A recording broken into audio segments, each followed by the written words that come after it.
Всем привет! Сегодня хочу рассказать вам опять же о ситуации в Чернобыльской зоне и городе Славутич. Значит, город Славутич по-прежнему находится, ну как бы он не в окружении, но он полностью изолирован. Вот, туда абсолютно нет доступа, и российская армия периодически обстреливает из стрелкового вооружения, ну как бы блокпосты. В общем, пытается как-то проникнуть внутрь. Вот им это пока не удается. И сейчас там люди конкретно сидят и ждут, ну, там, обстрела из артиллерии, ждут авиацию. Ну, то есть предполагается так, что, ну, очевидно, как бы наступление может развиваться. Вот, но пока что оно в такой фазе не очень активной. То есть, ну, то, что у нас называют стрелкотня. Вот, и еще одна новость. В общем, информация, опять же, не подтверждена, но она озвучена Александром Сиротой. Кто такой Александр Сирота, можете загуглить. В общем.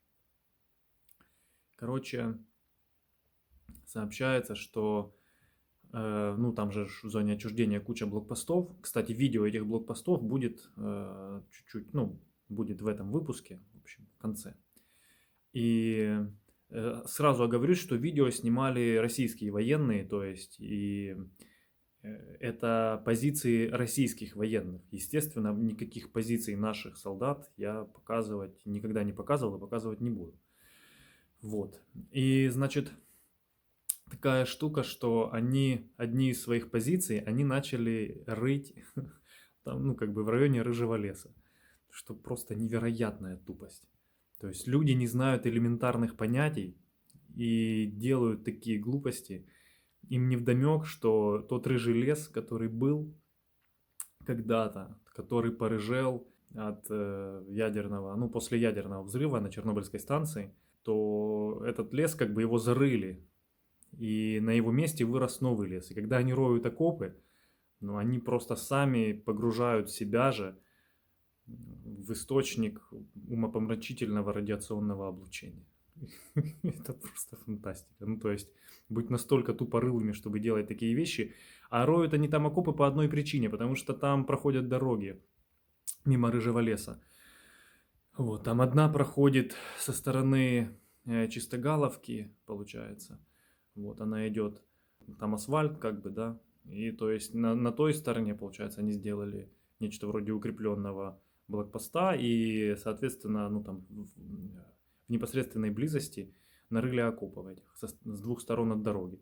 И с одной стороны рыжий лес, но с другой стороны он как бы не рыжий, но он тоже, ну, он тоже нормально фонит. Я был и там, и там. Кстати, по рыжему лесу у меня есть отдельное видео, и вы можете его посмотреть. Ссылочка будет выскочить сейчас в подсказках и будет в описании.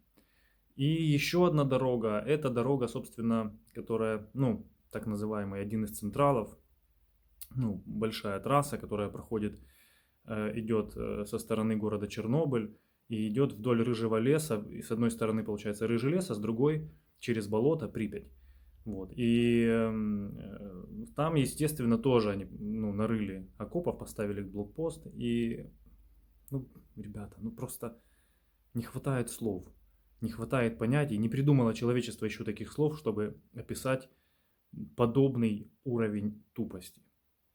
А теперь видео российских блокпостов в Чернобыльской зоне отчуждения на нынешний момент.